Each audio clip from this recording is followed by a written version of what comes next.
Hi everyone, and welcome to Paper Pumpkin Week here on Creative Chelsey. Today I'm sharing with you my 6th alternative card idea created with the January 2026 Paper Pumpkin Kit called Special Delivery.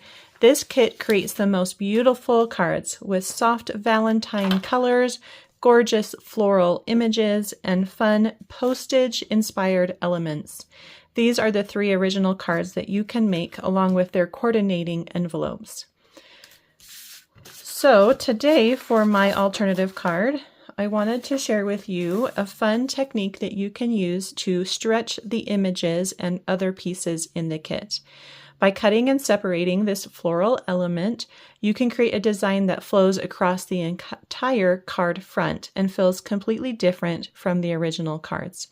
I also want to mention the amazing perks you can receive when you subscribe to Paper Pumpkin with me as your demonstrator. With every Paper Pumpkin stamp set and ink spot sent, I design a card and mail out my very own card kit to my subscribers so they can make 2 of my exclusive card designs.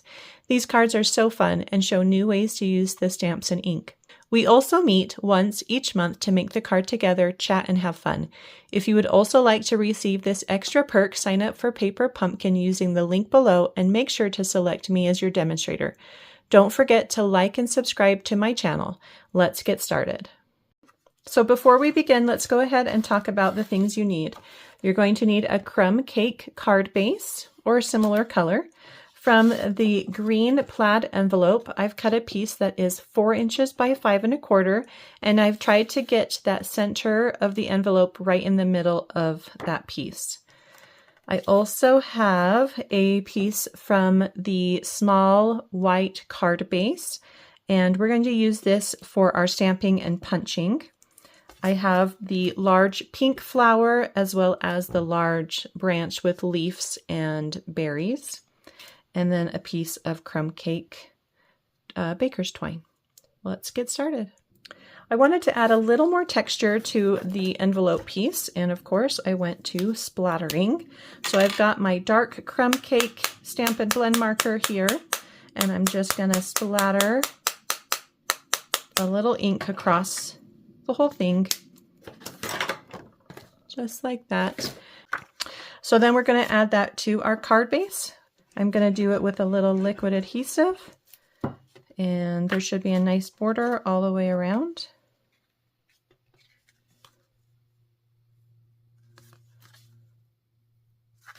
And once that's in place, make sure to smooth it out.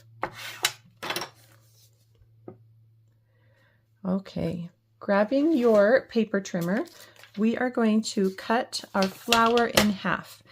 So I'm just going to go from this petal, actually maybe I'll cut this larger petal in half. So that top petal down between these 2 petals here.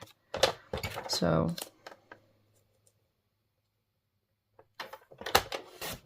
something like that. I did want to keep the center of the flower together, but you can cut yours however you want. And then we're just going to pop this on to the card with some dimensionals.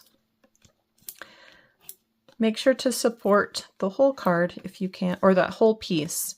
So not just one right in the middle, or it will kind of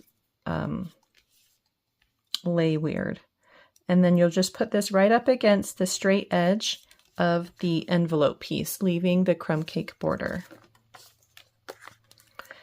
You really could cut this any way you want. Let's also put one in the center there.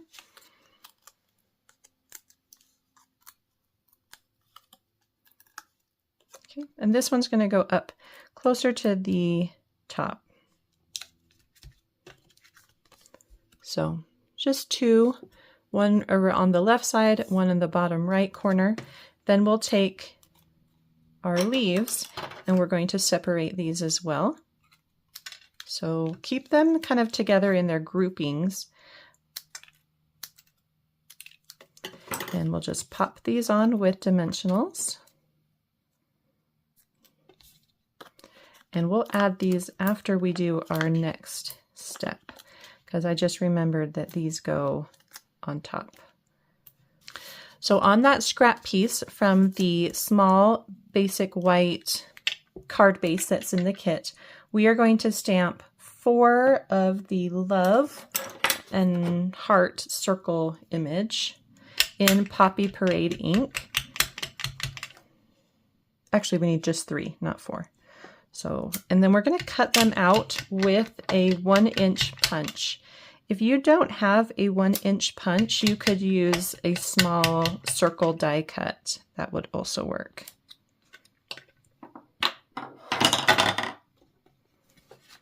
So this is an old 1-inch punch that I have. It's retired. They probably still have some. This is just the old style. It's a pretty basic circle, so you could also find it from other places as well.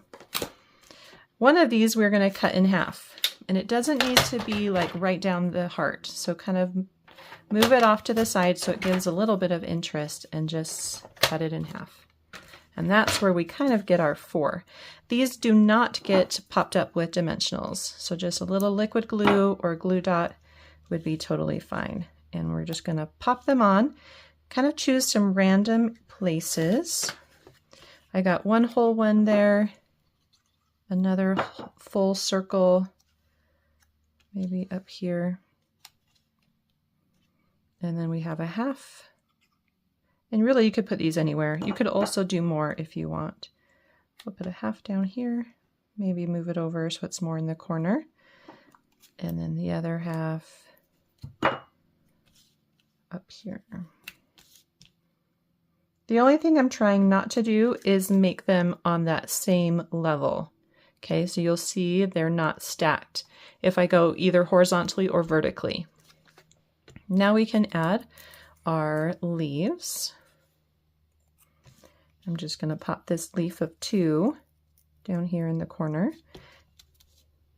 and then the leaf of 3. This card comes together so quickly. It's going to kind of come down like this. And then my little bud, one bud, single bud, right between those 2 leaves.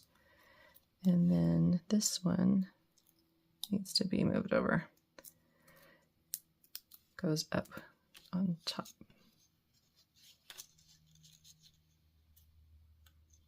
Okay, it's going to go at a little different angle because I got a dimensional sitting right there, but that's just fine.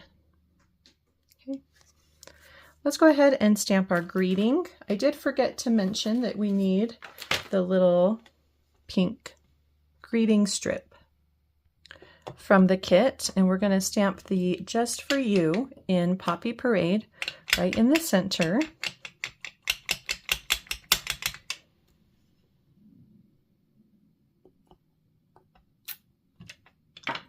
And then we can pop that up with dimensionals.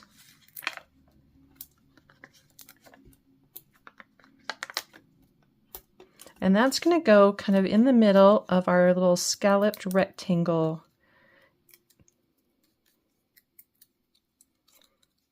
And you can tuck it underneath. You can let some of the leaves go over it if you want as well. Maybe we'll bring it up just a little bit so it doesn't get hidden back there. Okay. Then we're going to take our crumb cake, and this is 10 inches, and we're going to separate it. We did this already for one of our alternatives. So if you missed that, go ahead and check out the playlist, and it's linked up in the top right area. So if you're missing any of my past alternatives, you can check that out. So I like to separate them all, and then we kind of bring them back together. And there should be about 5 in this. They're like 5 strands that are twisted together. It just creates this really soft strand. So we've done this a bunch already for a lot of the alternatives this month or this week. And so I'm going to take 2, put them together, and wrap them around my fingers. and just kind of create some nice loops here. Once I've got them how I want them, I'm just going to add a glue dot and just stick it on where they all connect.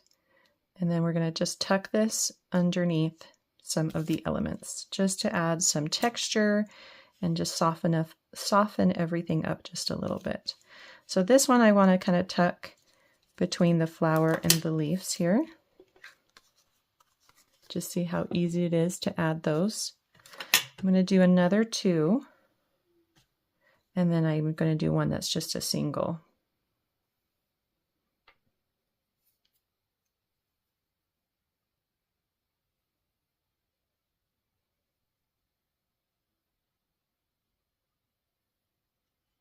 So right where all the loops and the tails, where they can all be held together, that's where you put the glue dot.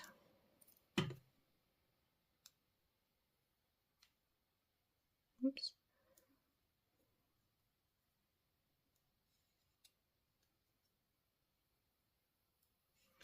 And this one's going to go between this flower and those leaves.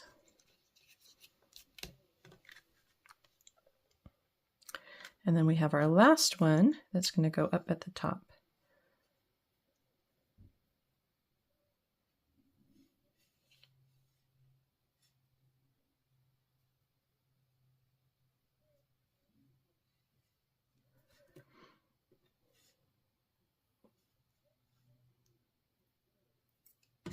Okay.